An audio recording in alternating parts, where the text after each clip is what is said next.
வணக்கம் traders. Welcome to pre market report. So இன்றைக்கி நம்ம இந்த வீடியோவில் நிஃப்டி 50 வந்து பார்த்தீங்கன்னா ஸ்ட்ராங்காக ஒரு கேப் அப் வர்றதுக்கான வாய்ப்பு இருக்குது.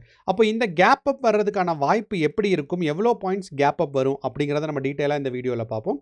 அதை அதை எப்படி நமக்கு கண்டுபிடிப்போம்னு பார்த்தீங்கன்னா, நம்ம வந்து கிஃப்ட் நிஃப்டி அனலைஸ் பண்ணி, ரெண்டாவது யூஎஸ் மார்க்கெட் பார்த்தீங்கன்னா மார்க்கெட் வந்து ஸ்ட்ராங்கான ஒரு கேப் டவுன் ஃபார்ம் ஆச்சு. அதுக்கப்புறம் தான் மார்க்கெட் வந்து ரெக்கவரி ஆயிருக்கு. அப்போ இதோட இம்பாக்ட் வந்து நமக்கு நிஃப்டி 50ல என்னவா இருக்கும் அப்படிங்கிறத பார்க்கலாம். அண்ட் இதெல்லாம் சேர்த்து அனலைஸ் பண்ணும்போது நம்ம என்ன பண்ணுவோம்னா, நிஃப்டி 50யோட price action and open interest டேட்டாவில் பார்க்கும்போது நமக்கு வந்து கேப் அப் வந்துச்சுன்னா எவ்வளோ தூரம் மார்க்கெட் புஷ் ஆகிறதுக்கான சான்சஸ் இருக்குது, இதெல்லாம் வந்து நம்ம டீட்டெயிலாக இன்றைக்கி இந்த வீடியோவில் பார்க்கலாம். வாங்க இப்போ நம்ம வீடியோக்குள்ளே போகலாம். ஸோ நம்ம முன்னாடியே சொன்ன மாதிரி நமக்கு இன்றைக்கி நிஃப்டி 50ல வந்து ஒரு நல்ல கேப் அப் வர்றதுக்கான வாய்ப்பு இருக்குது. ஏன் அப்படி சொல்கிறோம் அப்படின்னு பார்த்தீங்கன்னா, நம்ம கிஃப்ட் நிஃப்டி அனலைஸ் பண்ணும்போது தான். நம்ம கிஃப்ட் நிஃப்டி வந்து நமக்கு 330க்கு மார்க்கெட்டில் எந்த ப்ரைஸ் லெவலில் இருந்துச்சு அப்படின்னு பார்த்தோம்னா, ஏறக்குறைய நமக்கு பார்க்கும்போது 25,200 பக்கம் இருந்துச்சு மார்க்கெட்டில். ஸோ இப்போ இந்த 25,200 இருந்தது. இப்போ கிஃப்ட் நிஃப்டி இருக்கிற பொசிஷன் பார்த்தீங்கன்னா, மார்க்கெட்டில் வந்து ஸ்ட்ராங்கான ஒரு பையிங் ப்ரெஷரில் ஒரு 80 பாயிண்ட் கேப் அப்பில் இருக்குது. அப்போது இந்த கேப் அப்னால தான் நம்ம என்ன சொன்னோம்னா, நிஃப்டி 50ல கேப் அப் வர்றதுக்கான வாய்ப்பு இருக்குது. ஸோ அப்போ இந்த கேப் அப் வந்துச்சு அப்படின்னா மார்க்கெட் வந்து கால் ஆப்ஷன் சைடு ஸ்ட்ராங்காக புஷ் ஆகும். ஸோ அப்போ நிஃப்டி 50 வந்து மேலே போகிறதுக்கான வாய்ப்பு இருக்குது. ஸோ இது வந்து ஃபஸ்ட் இண்டிகேஷன். ரெண்டாவது பார்த்தீங்கன்னா, நமக்கு வந்து மார்க்கெட்டில் நமக்கு கிஃப்ட் நிஃப்டி ஓப்பன் ஆகும்போது 6:30யோட டைம் பார்த்தோம் அப்படின்னா ஒரு கேப் அப்பில் தான் ஓப்பன் ஆயிருக்கு. ஸோ 6:30க்கு ஃபஸ்ட்டு டைம் ஃப்ரேம் பார்க்கும்போது இந்த கேண்டில் பாருங்கள், நமக்கு வந்து இந்த முன்னாடி கேண்டிலை விட இவ்வளோ தூரம் கேப் அப்பில் இருக்குது. இதுதான் ஒரு சின்ன கேண்டில். ஸோ இப்போ இங்கேருந்து கேப் அப் இருக்கிறனால கிஃப்ட் நிஃப்டிலேயும் கேப் அப் இருக்குது. Current position of gift Nifty வந்து நமக்கு 3:30க்கு எந்த இடத்துல க்ளோஸ் ஆச்சோ அதை விட அதிகமாக இருக்குங்கிறனால நமக்கு இன்றைக்கி நிஃப்டி 50ல ஒரு கேப் அப் வர்றதுக்கான வாய்ப்பு இருக்குது. அப்போ ஒரு 80 பாயிண்ட்ஸ் கேப் அப் இருக்குது. இப்போ நிஃப்டி 50ல ஒரு 80 பாயிண்ட்ஸ் கேப் அப் இருந்துச்சுன்னா எவ்வளோ தூரம் இருக்குன்னு பார்த்தீங்கன்னா 25,200 வரைக்கும் தான் வரும். அப்போது அங்கே இருக்கிற கிஃப்ட் நிஃப்டியில் இருக்கிற ஒரு 80 பாயிண்ட்ஸ் கேப் அப் வந்து நமக்கு வந்து 80 பாயிண்ட்ஸ் கேப் அப் எங்கே பார்த்தேன் அப்படின்னா இந்த இடத்துல நம்ம மெஷர் பண்ணியிருக்கோம். எவ்வளோ தூரம் இங்கேருந்து இவ்வளோத்துக்கு எவ்வளோ பாயிண்ட்ஸ் அப்படிங்கிறத பார்த்தோன்னா ஏறக்குறைய ஒரு 80 பாயிண்ட். ஸோ லோவஸ்ட் பாயிண்ட் வச்சா கூட ஒரு 75 பாயிண்ட்.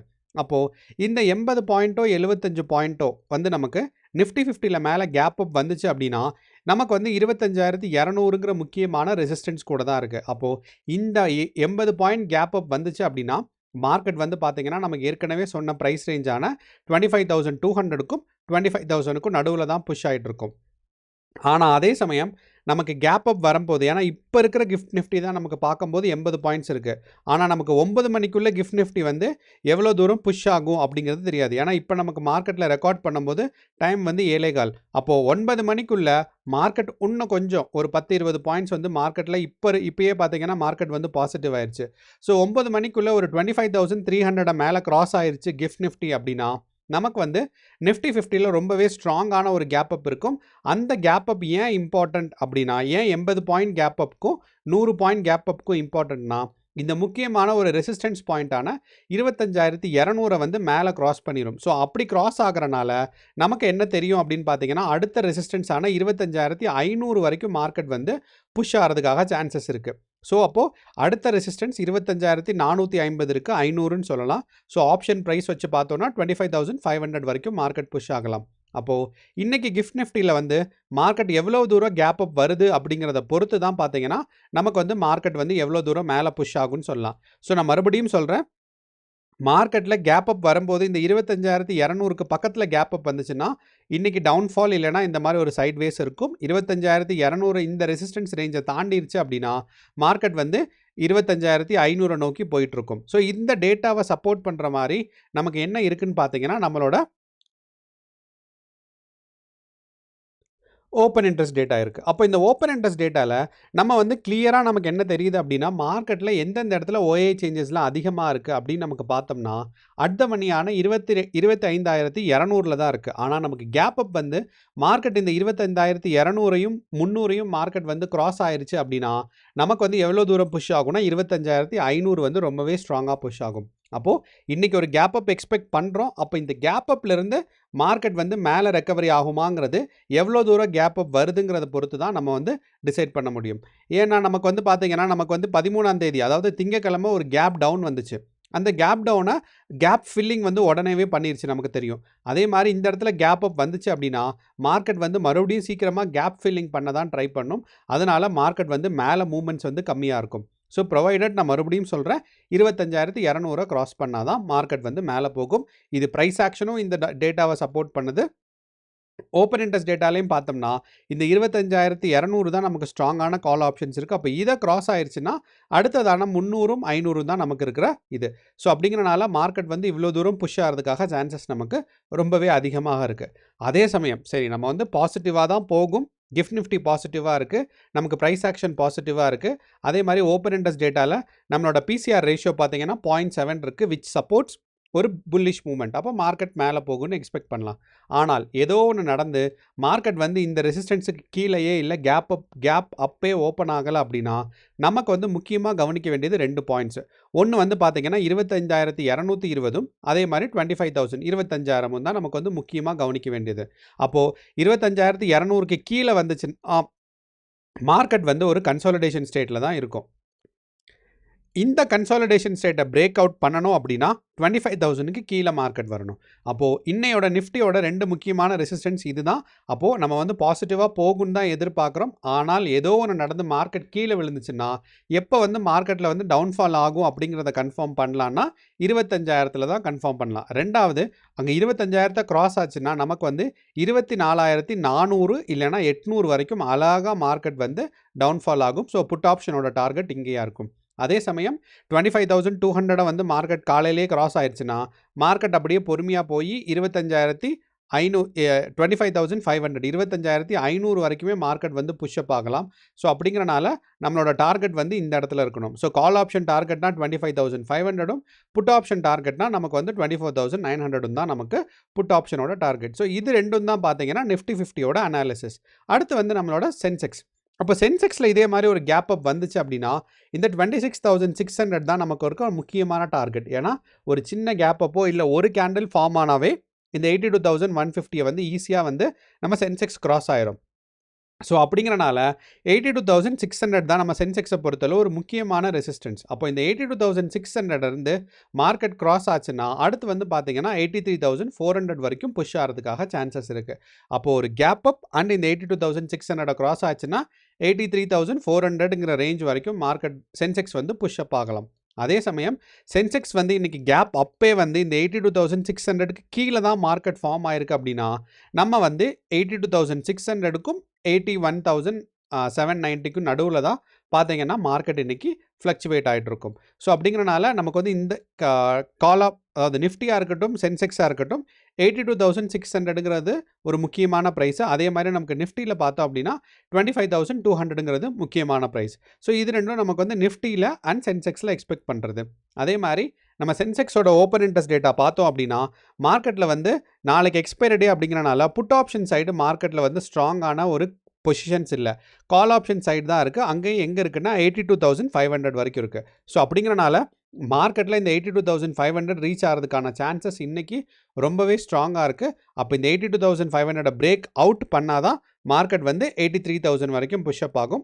அதுதான் நம்ம இங்கே சொல்லியிருப்போம். ஸோ இந்த 82,500ங்கிறத 82,600 நம்ம வச்சுருக்கோம். ஸோ அது வந்து நம்ம ஆப்ஷனோட ப்ரைஸ் வச்சு கிடையாது, நம்மளோட ப்ரைஸ் ஆக்ஷன், அதாவது மார்க்கெட் எப்படி மூவ்மெண்ட் ஆகிருக்கோ அந்த ப்ரைஸ் ஆக்ஷனை வச்சு பார்த்தீங்கன்னா 82,600ன்னு சொல்லியிருக்கோம். அப்போ நம்ம சொன்னிருக்க இந்த ப்ரைஸ் ஆக்ஷனில் இருக்கிற ப்ரைஸுக்கும் இதுக்கும் ஆல்மோஸ்ட் சேம் தான், எல்லாம் ஒரே ரேஞ்சில் தான் இருக்குது.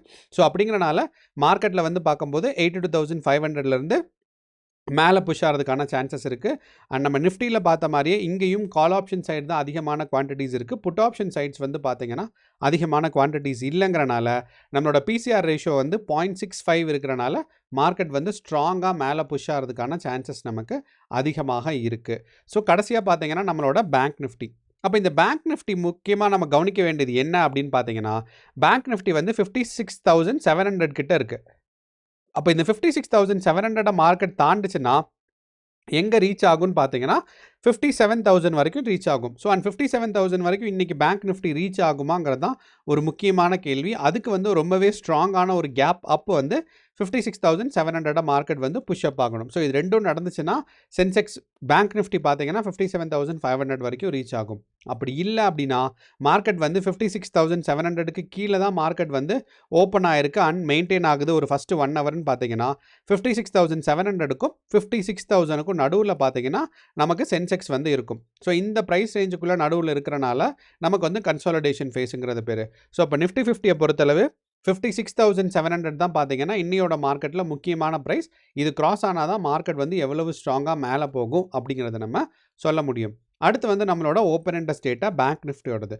ஸோ பேங்க் நிஃப்டியோட ஓப்பன் இன்ட்ரெஸ்ட் டேட்டா ரொம்பவே ஸ்ட்ராங்காக இருக்குது. என்னன்னு பார்த்தீங்கன்னா இங்கே ஒரு பெரிய செவரு மாதிரி இருக்குது, இங்கே ஒரு பெரிய செவரு மாதிரி இருக்குது. ஸோ இந்த பெரிய செவரில் பார்த்தீங்கன்னா நம்ம இங்கே ப்ரைஸ் ஆக்ஷனில் மார்க் பண்ணி வச்சிருக்கிற 57,000 தான் இங்கே இருக்குது. ஸோ இப்போ இங்கேயும் பேங்க் நிஃப்டியும் பார்க்கும்போது பிசிஆர் ரேஷியோ ஏறக்குறைய 0.78 இருக்கிறனால மார்க்கெட் வந்து மேலே புஷ் ஆகிறதுக்கான வாய்ப்புகள் தான் அதிகமாக இருக்குது.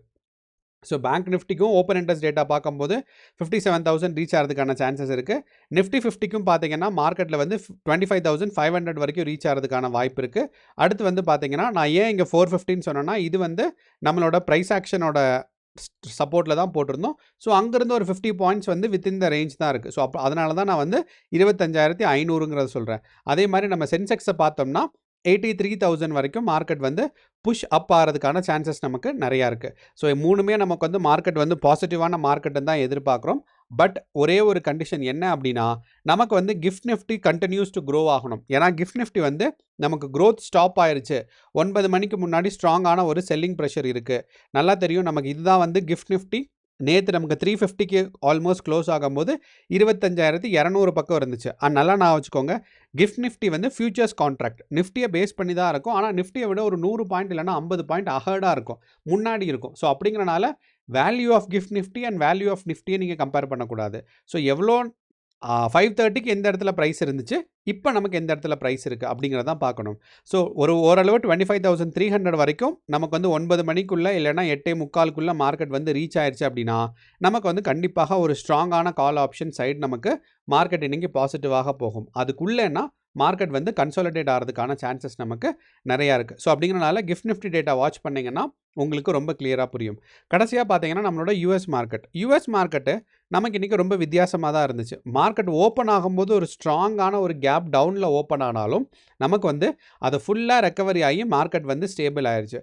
ஸோ நேற்று என்ன ப்ரைஸில் க்ளோஸ் ஆச்சோ அதே ப்ரைஸில் தான் இப்போயும் மார்க்கெட் இருக்குது. ஸோ க்ளோசிங் ஓப்பனிங் ப்ரைஸ் வந்து மார்க்கெட்டில் டவுனாக இருந்தாலும் மார்க்கெட் வந்து க்ளோசிங் ப்ரைஸ் வந்து பாசிட்டிவாக இருக்கிறனால ஓவரால் டே வந்து நமக்கு இன்றைக்கி S&P 500 யூஎஸ் மார்க்கெட்டில் பாசிட்டிவ் தான். அதே தான் நமக்கு வந்து பார்த்திங்கன்னா நாஸ்டாக்லேயும் ஃபாலோ ஆகிருக்கு. ஸ்ட்ராங்கான மார்க்கெட் வந்து ஒரு கேப் டவுன் வந்துட்டு மார்க்கெட் புஷ்அப் ஆகிருக்கு. அண்ட் கேப் டவுன் எவ்வளோ தூரம் நாஸ்டாக்ல வந்திருக்குன்னு பார்த்தீங்கன்னா ஏறக்குறைய 1.5%. இது ரொம்ப ரொம்ப ஒரு ஸ்ட்ராங்கான ஒரு கேப் டவுன். ஸோ நாஸ்டாக்கும் கீழே வந்துட்டு ரெக்கவரி ஆயிடுச்சு. அதே மாதிரி நம்மளோட டவ் ஜோன்ஸ் இண்டஸ்ட்ரியல் ஆவரேஜும் ரெக்கவரி ஆயிடுச்சு. ஸோ அப்படிங்கிறனால நம்ம இந்தியன் மார்க்கெட் இந்த ரெக்கவரி ஃபேஸில் தான் இருக்குங்கிறனால மார்க்கெட்டில் இன்றைக்கி பாசிட்டிவாக இருக்கிறதுக்கான சான்சஸ் நமக்கு ரொம்பவே அதிகமாக இருக்குது. என்னதான் இருந்தாலும் நீங்கள் அந்த முக்கியமான key price levels support and ரெசிஸ்டன்ஸை கரெக்டாக பாருங்கள். அதுதான் நமக்கு ரொம்ப முக்கியம். ஸோ நான் வந்து மார்க்கெட்டோட ஒரு பொசிஷனோ இல்லை ஒரு இண்டிகேஷனோ தான் கொடுக்குறேன். ஸோ என்ன நடக்குங்கிறது டேட்டாவை வச்சுருக்கு. ஸோ முக்கியமான சப்போர்ட் ரேஞ்சஸான 57,500 56,700க்கும் அதே மாதிரி 25,220 25,200ம் சென்செக்ஸ் வந்து பார்த்தீங்கன்னா 82,600ம். ஸோ இதுதான் வந்து பார்த்தீங்கன்னா முக்கியமான சப்போர்ட் ரேஞ்ச். ஸோ இதெல்லாம் பார்த்து கரெக்டாக ஸ்ட்ராட்டஜி பில்ட் பண்ணி கரெக்டாக பொசிஷன் எடுங்க. உங்களுக்கான கரெக்டான ஸ்ட்ராட்டஜி பொசிஷன் வந்தால் மட்டும் பொசிஷன் எடுங்க. அவசரப்பட்டு நீங்கள் பொசிஷன் எடுக்க வேண்டாம். ஸோ உங்களோட செட்டப் வருது, ஸ்ட்ராட்டஜி கரெக்டாக இருக்குன்னா பொசிஷன் எடுத்தீங்கன்னா கரெக்டாக வரும். All the best. கேர்ஃபுல்லாக ட்ரேட் பண்ணுங்கள். நன்றி, வணக்கம்.